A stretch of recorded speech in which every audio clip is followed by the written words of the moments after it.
Kumar Sharma Satpura I technology classes में आज से आपके लिए आया हूँ। अगला टॉपिक टॉर्क एवं रिंच। टॉर्क क्या है और रिंच के बारे में, टॉर्क रिंच के बारे में अपन देखते हैं। जैसे मान लीजिए किसी भी नट बोल्ट को कसना है, अब उस नट बोल्ट में कितना हमें कितना टॉर्क देना है, कितना कसना है, तो हमें कैसे जानकारी मिलेगी कि हमने कितने बल पर हमने नट को कसा है। तो उसकी जानकारी टॉर्क से मिलती है, टॉर्क रिंच से मिलती है। उसमें क्या होता है, एक सॉकेट होता है, नीचे वाले भाग में क्या होता है, सॉकेट होता है, और फिर उसके ऊपरी भाग में क्या होता है, उसमें रीडिंग, ये सर्विस मैनुअल की रीडिंग दी रहती है।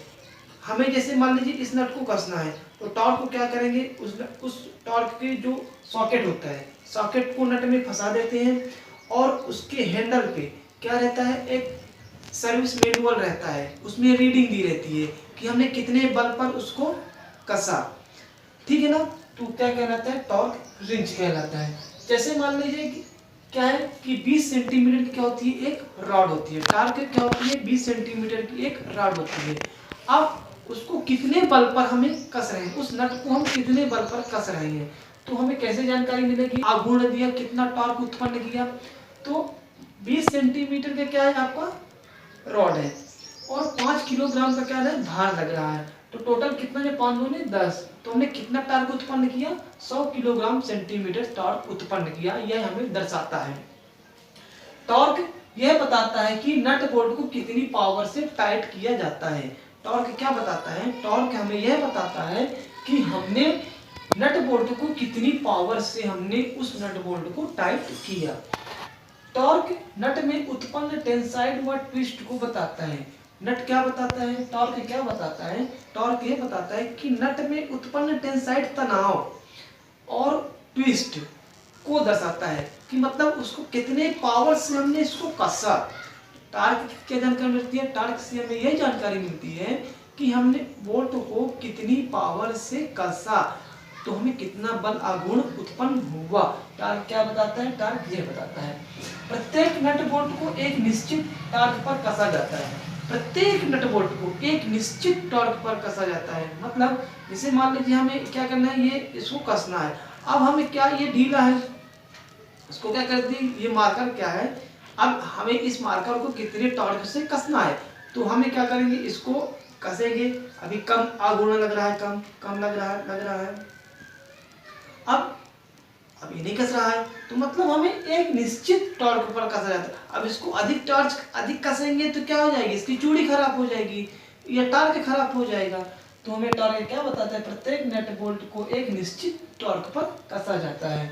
यदि नट बोल्ट की आवश्यकता से अधिक टाइट किया जाए, देखिए यदि नट बोल्ट कोई आवश्यकता से अधिक टाइट किया जाए तो उसकी चूड़ियां खराब हो जाती है। हम किसी भी चीज को, किसी भी बोल्ट को अधिक टॉर्क से कसेंगे तो उसकी चूड़ी फेल हो जाएगी, या फिर उसका बोल्ट टूट जाएगा, नट टूट जाएगा। तो हमें एक निश्चित नट बोल्ट की आवश्यकता से अधिक टाइट किया जाए तो चूड़ियां खराब हो जाती है एवं नट बोल्ट टूट सकता है। यदि नट बोल्ट की आवश्यकता से कम कसा जाए, यदि नट बोल्ट की आवश्यकता से कम कसा जाए तो नट बोल्ट ढीला रहने एवं खुला रहने की संभावना बनी रहती है। इसीलिए हमें एक निश्चित पैमाने पर क्या करते हैं, हम चूड़ी उस बोल्ट को कसते हैं। नट बोल्ट की कितनी टॉर्क पर टाइट करना है, नट बोल्ट को कितनी टॉर्क पर टाइट करना है, इसकी जानकारी हमें कहाँ मिलती है। हमें नट बोल्ट को कितनी टॉर्क पर कसना है, इसकी जानकारी हमें टॉर्क के हैंडल पर रीडिंग बनी होती है। क्या बनी होती है, रीडिंग बनी होती है। तो उससे हमें यह जानकारी, अगर जो हम कसेंगे तो जैसे हम सॉरी जैसे मान लीजिए ये टॉर्क है, अब हम नट बोल्ट को कसेंगे तो हम बोल्ट को जैसे लेफ्ट साइड कसेंगे तो उसकी जो रीडिंग होती है वो राइट साइड बताने लगती है, उसकी रीडिंग राइट साइड बताती है। तो कितनी रीडिंग है, 100 किलोग्राम सेंटीमीटर है। ठीक है ना। तो अगला लिखिए इसमें टॉर्क। टॉर्क की यूनिट लिखिए, इसकी यूनिट इसको लिख लिए, मिटा दें। टॉर्क की यूनिट देखिए, force into perpendicular distance, force into perpendicular distance, force into perpendicular distance है। मीट्रिक सिस्टम में टॉर्क की इकाइयां इस तरह है। मीट्रिक पद्धति में centimetre, KG metre, newton metre. British system में लिखिए, ये मीट्रिक हो गया। ब्रिटिश सिस्टम में लिखिए पाउंड लिखिए, फीट,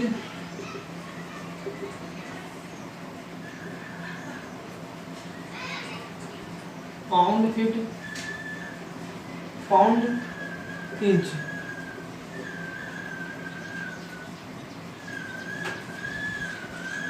नट बोल्ट को निश्चित टॉर्क पर कसने के लिए, नट बोल्ट को देखिए, नट बोल्ट को निश्चित टॉर्क पर कसने के लिए क्या करती है, नट बोल्ट को निश्चित टॉर्क पर कसने के लिए टॉर्क रिंच का उपयोग करती है। नट बोल्ट को निश्चित टॉर्क पर, है ना, निश्चित टॉर्क पर कसने के लिए क्या करते हैं, टॉर्क रिंच का उपयोग करते हैं। जो हमने पढ़ा है, किसका यूज करते हैं, टॉर्क रिंच। एक निश्चित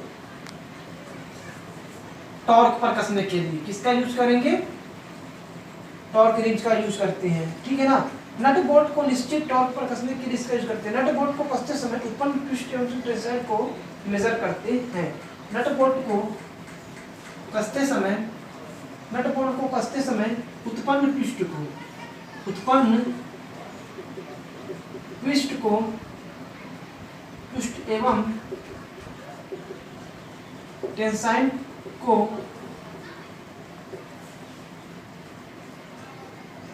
मेजर करता है, ठीक है।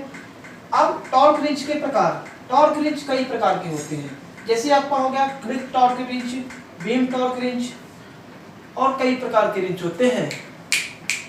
अभी पढ़ेंगे अपन,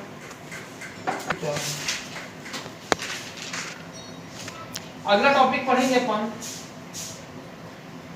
टेम्पलेट एवं गेज। अगला टॉपिक अपना रहेगा टेम्पलेट एवं गेज, ठीक है। अगला टॉपिक रहेगा अपना टेम्पलेट एवं गेज। ये आपका कंप्लीट हो गया।